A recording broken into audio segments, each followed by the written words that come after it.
नमस्कार दोस्तों, मैं किस्साबाज वाला लेकर आया हूँ कथा सम्राट मुंशी प्रेमचंद जी द्वारा रचित कई कहानियों का एक गुच्छा। दोस्तों, अगर हमारी कहानी आपको पसंद आए तो इसे लाइक, सब्सक्राइब और शेयर जरूर करें। तो आइए बिना देर किए शुरू करते हैं हम आज की कहानी। कहानी का शीर्षक है दो भाई। प्रातःकाल सूर्य की सुहावनी सुनहरी धूप में कलावती दोनों बेटों को जांघों पर बैठा दूध और रोटी खिलाती थी। केदार बड़ा था, माधव छोटा। दोनों मुंह में कौर लिए कई पग उछल कूद कर फिर जांघों पर आ बैठते और अपनी तोतली बोली में उस प्रार्थना की रट लगाते थे जिसमें एक पुराने सुहृदय कवि ने किसी जाड़े के सताए हुए बालक के हृदयोद्गार को प्रकट किया है। देव देव घाम करो, तुम्हारे बालक को लगता जाड़ा। माँ उन्हें चुमकार कर बुलाती और बड़े बड़े कौर खिलाती। उसके हृदय में प्रेम की उमंग थी और नेत्रों में गर्व की झलक। दोनों भाई बड़े हुए, साथ साथ गले में बाहें डाले खेलते थे। केदार की बुद्धि चुस्त थी, माधव का शरीर। दोनों में इतना स्नेह था कि साथ साथ पाठशाला जाते, साथ साथ खाते और साथ साथ ही रहते थे। दोनों भाइयों का ब्याह हुआ। केदार की बहू चंपा अमित भाषणी और चंचला थी। माधव की बहू श्यामा सांवली सलोनी रूप राशि की खान थी। बड़ी ही मृदु भाषणी, बड़ी ही सुशीला और शांत स्वभाव की थी। केदार चंपा पर मोहे और माधव श्यामा पर रिझे, परंतु कलावती का मन किसी से न मिला। वह दोनों से प्रसन्न और दोनों से अप्रसन्न थी।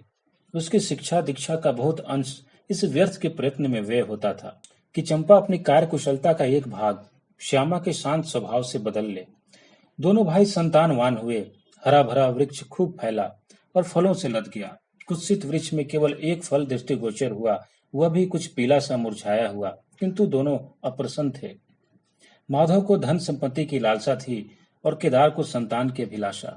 भाग्य की इस कूटनीति ने स्नेह स्नेह द्वेष का रूप धारण किया, जो स्वाभाविक था। श्यामा अपने लड़कों को संवारने सुधारने में लगी रहती, उसे सिर उठाने की फुर्सत नहीं मिलती थी। बेचारी चंपा का चूल्हे में जलना और चक्की में पीसना पड़ता। यह अनीति कभी कभी कट्टू शब्दों में निकल जाती। श्यामा सुनती, कुटती और चुपचाप सह लेती, परंतु उसकी यह सहनशीलता चंपा के क्रोध को शांत करने के बदले और बढ़ाती। यहाँ तक कि प्याला लबालब भर गया। हिरन भागने की राह पर न पाकर शिकारी की तरफ लपका। चंपा और श्यामा समकोण बनाने वाली रेखाओं की भांति अलग हो गई। उस दिन एक ही घर में दो चूल्हे जले, परंतु भाइयों ने दाने की सूरत न देखी और कलावती सारे दिन रोती रही। कई वर्ष बीत गए। दोनों भाई जो किसी समय एक ही पालथी पर बैठते थे, एक ही थाली में खाते थे और एक ही छाती से दूध पीते थे, उन्हें अब एक घर में, एक गांव में रहना कठिन हो गया।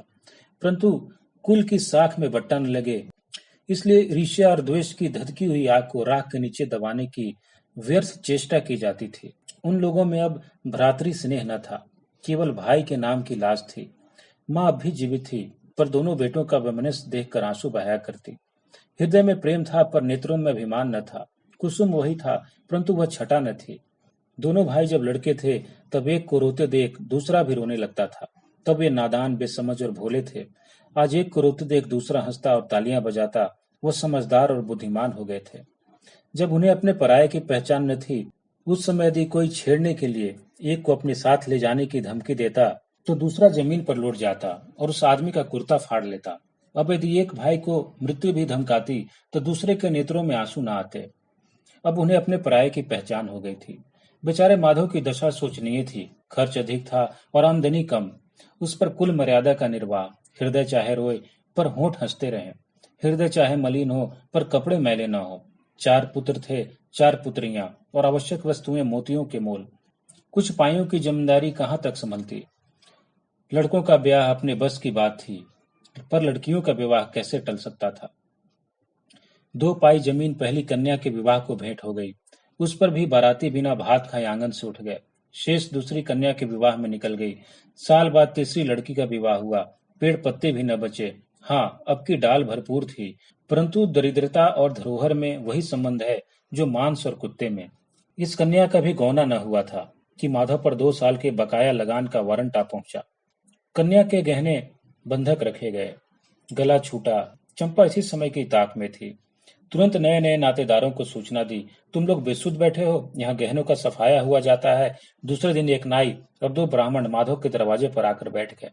बेचारे के गले में फांसी पड़ गई। रुपए कहाँ से आए? न जमीन, न जायदाद, न बाग, न बगीचा। रहा विश्वास, वह कभी का उठ चुका था। अब यदि कोई संपत्ति थी तो केवल वही 2 कोठरियां जिनमें उसने अपनी सारी आयु बिताई थी, और उनका कोई ग्राहक न था। विलंब से नाक कटी जाती थी। विवश होकर केदार के पास आया और आंखों में आंसू भरे बोला, भैया, इस समय मैं बड़े संकट में हूँ, मेरी सहायता करो। केदार ने उत्तर दिया, मधु, आजकल मैं भी तंग हो रहा हूँ, तुमसे सच कहता हूँ। चंपा अधिकारपूर्ण स्वर में बोली, अरे तो क्या इनके लिए भी तंग हो रहे हो? अलग भोजन करने से क्या इज्जत अलग हो जाएगी? केदार ने स्त्री की ओर कनखियों से ताक कर कहा, नहीं नहीं, यह मेरा प्रयोजन नहीं है। हाथ तंग है तो क्या, कोई न कोई प्रबंध किया ही जाएगा। चंपा ने माधव से पूछा, 5-20 से कुछ ऊपर ही गहने थे ना? माधव ने उत्तर दिया, हाँ, ब्याज सहित कोई 125 रुपए होते हैं। केदार रामायण पढ़ रहे थे, फिर पढ़ने में लग गए। चंपा ने तत्व की बातचीत शुरू की। रुपया बहुत है, हमारे पास होता तो कोई बात न थी, परंतु हमें भी दूसरों से दिलाना पड़ेगा, और महाजन बिना कुछ लिखाए पढ़ाए रुपया देते नहीं। माधव ने सोचा, यदि मेरे पास कुछ लिखाने पढ़ाने को होता तो क्या और महाजन मर गए थे? तुम्हारे दरवाजे क्यों आता? बोला, पढ़ने लिखने को मेरे पास है ही क्या? जो कुछ जगह जायदाद है वह यही घर है। केदार और चंपा ने एक दूसरे को मर्मभेदी नयनों से देखा और मन ही मन कहा, क्या आज सचमुच जीवन की प्यारी अभिलाषाएं पूरी होंगी? परंतु हृदय की यह उमंग मुंह तक आते आते गंभीर रूप धारण कर गई। चंपा बड़ी गंभीरता से बोली, घर पर तो कोई महाजन कदाचित ही रुपया दे, शहर हो तो कुछ किराया ही आवे, पर गंवई में तो कोई सेंत में रहने वाला भी नहीं, फिर साझे की चीज ठहरी। केदार डरे कि चंपा की कठोरता से खेल न बिगड़ जाए। बोले, एक महाजन से मेरी जान पहचान है, वो कदाचित कहने सुनने में आ जाए। चंपा ने गर्दन हिलाकर इस युक्ति की सराहना की और बोली, पर 2-3 बीसी से अधिक मिलना कठिन है। केदार ने जान पर खेल कर कहा, अरे बहुत दबाने से 4 बीसी हो जाएंगे और क्या। अब की चंपा ने तीव्र दृष्टि से केदार को देखा और अनमनी सी होकर बोली, महाजन ऐसे अंधे नहीं होते। माधव अपने भाई भावज के इस गुप्त रहस्य को कुछ कुछ समझता था। वह चकित था कि इतनी बुद्धि कहाँ से मिल गई। बोला, और रुपए कहाँ से आएंगे? चंपा चिढ़कर बोली, और रुपयों के लिए और फिक्र करो, 125 इन 2 कोठरियों के इस जन्म में कोई न देगा। 4 बीसी चाहो तो एक महाजन से दिला दूं, लिखा पढ़ी कर लो। माधव उन रहस्यमय बातों से संशक हो गया। उसे भय हुआ कि यह लोग मेरे साथ कोई गहरी चाल चल रहे हैं। दृढ़ता के साथ अड़कर बोला, और कौन सी फिक्र करूं? यदि घर बेचकर मेरा नाम रह जाए तो यहाँ तक स्वीकार है, परंतु घर भी बेचूं और उस पर प्रतिष्ठा भी धूल में मिले, ऐसा मैं न करूंगा।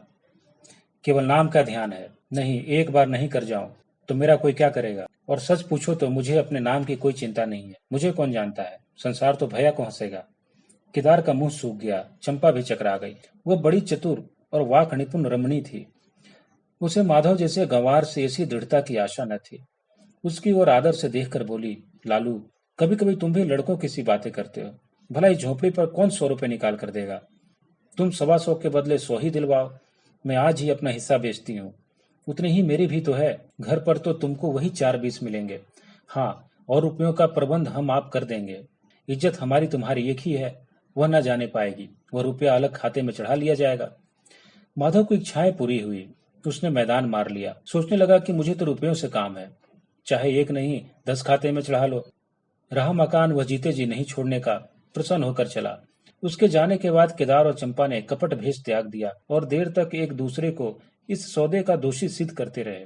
अंत में मन को इस तरह संतोष दिया कि भोजन बहुत मधुर नहीं, किंतु भर कठौती तो है। घर, हाँ, देखेंगे श्यामा रानी इस घर में कैसे राज करती है। केदार के दरवाजे पर 2 बैल खड़े हैं। इनमें कितनी श्रम शक्ति, कितनी मित्रता और कितना प्रेम है। दोनों एक ही जुए में चलते हैं।